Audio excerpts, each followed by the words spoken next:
بسم الله الرحمن الرحيم. السلام عليكم ورحمة الله وبركاته ومبروك الوصول كده، يعني كده ان شاء الله بإذن الله الوصول ل كأس العالم بعد النهارده التعادل الإيجابي اللي هو كان كله متخوف ان كان بوركينا النهارده تعملها وتكسب، ولكن الحمد لله حافظنا على فارق الخمس نقاط اللي بيننا وبينهم، والتعادل مش وحش.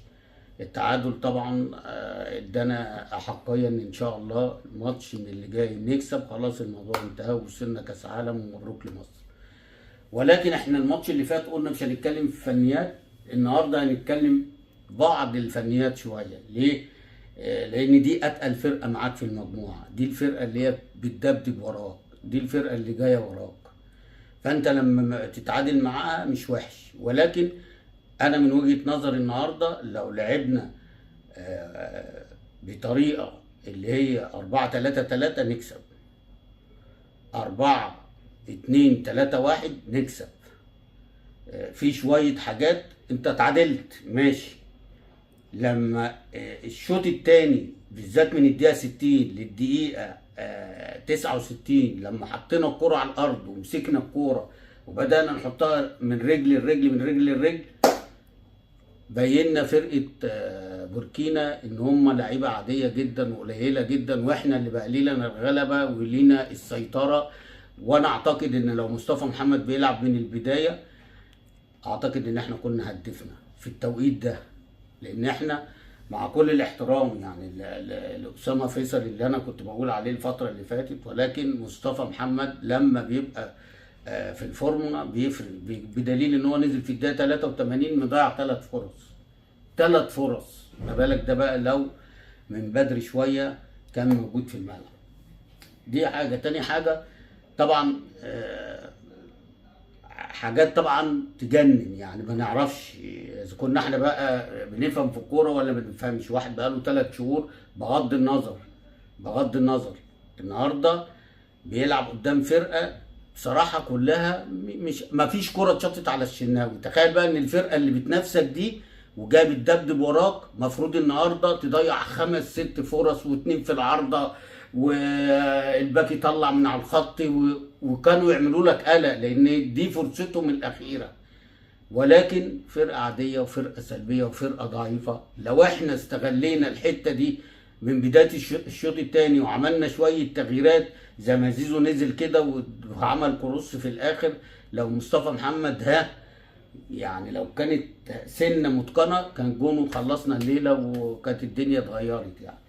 ففرقه ضعيفه جدا، ما كنتش متوقع بعد طبعا السمع الماتش اللي فات ان كسبانه 6-1 خارج ملعبها.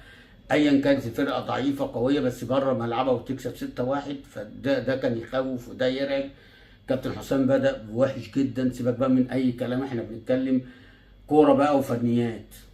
يعني انت بتلعب باحمد عيد وبتلعب بمحمد هاني، قول لي ميزه الاثنين ايه؟ وبتلعب بخالد صبحي ورامي ربيعه، طب ماشي الاثنين دول مساكين، طب هاني بيلعب ايه؟ تالت، طب ما تلعب حسام عبد المجيد، بلاش حسام عبد المجيد، ما تلعبش ب3 والعب واحد ديفندر جنب مكان احمد نبيل كوكا اللي ما بيلعبش في الاهلي. انا برضو ما اعرفش انت بناء على ايه بدات بيه الحاجات دي. كنت انت تكسب المباراه وتركب المباراه وكنا شكلنا يبقى احسن من كده بكتير.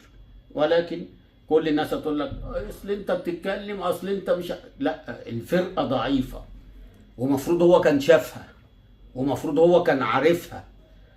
فمفروض يلعب، لو لعب بتوازن من البدايه 4 في خط الظهر و2 ديفندرات وقدامهم تريزيجيه وصلاح ومرموش ومصطفى محمد، والله كنت كسبت، والله العظيم كنت كسبت. فرقه ضعيفه وفرقه ما لهاش اي انياب ولا ليها اي خطوره طول ال90 دقيقه. هات لي كده خطوره طول ال90 دقيقه، حتى الفاولات اللي جت مش علقوها. فهي شويه احمد نبيل كوكا يقعد يلعب مكان مهند لاشين، احمد عيد يقعد وكان يلعب مكانه مصطفى محمد قدام، وخلي تريزيجيه في نص الملعب اللي هو صانع، او بلاش خلي مرموش ناحيه الشمال وتريزيجيه ناحيه اليمين، وخلي صلاح الحر وقدام مصطفى محمد والله العظيم تكسب، لان ما عندناش حد بيعمل الربط اللي هو من نص الملعب غير صلاح دلوقتي. ولكن هنقول بقى المهم ان احنا وصلنا كاس عالم. هنعمل ايه بقى في كاس العالم؟ طب قبل كاس العالم هنعمل ايه في افريقيا اللي هي قبل كاس العالم؟ هل هيبقى في مفاجآت ان لو كابتن حسام ما خدش افريقيا هيمشي وهيجيبوا الفتره اللي بعديها مدرب اجنبي، ولا ان هو لو خد افريقيا هي الحاجه الوحيده اللي هتخليه يقعد؟ وانتوا عارفين التربصات اللي هي في الكره المصريه، لو ما خدش هيقول لك يمشي، ولان طبعا مش هنبان بالشكل مهما حتى لو وصل النهائي. خلي بالكم انا بقول لك اهو، وكلام انا متاكد منه. خلي بالك النهارده لو كان حصل حاجه كان ممكن يمشي النهارده، برضو كلام على مسؤوليتي. لو النتيجه النهارده خسر 1-0 2-0 كان ممكن حسام النهارده اقاله حسام وحد يجي يكمل، لان كده كده هتوصل كاس عالم. هيقول لك ان احنا عايزين حد يجي بقى ناخد بيه افريقيا عشان يكمل كمان كاس عالم. هو ده التربص اللي في الكره المصريه. ولكن كابتن حسام مبروك، انا بقول لك اهو مبروك الصعود، بس خلي بالك افريقيا انت تحت الميكروسكوب. لو ما خدتش البطوله دي ربنا يستر. مبروك لمصر، وان شاء الله باذن الله يبقى شكلنا في كاس الامم ان شاء الله ان ناخد البطوله. ولما نروح كاس عالم ما نروحش بقى ونرجع زي ما بنروح ونرجع والكلام ده، لا ان شاء الله نروح عشان نعمل زي ما المغرب عملت ان شاء الله باذن الله. اشوفكم ان شاء الله في فيديو جديد. سلام عليكم.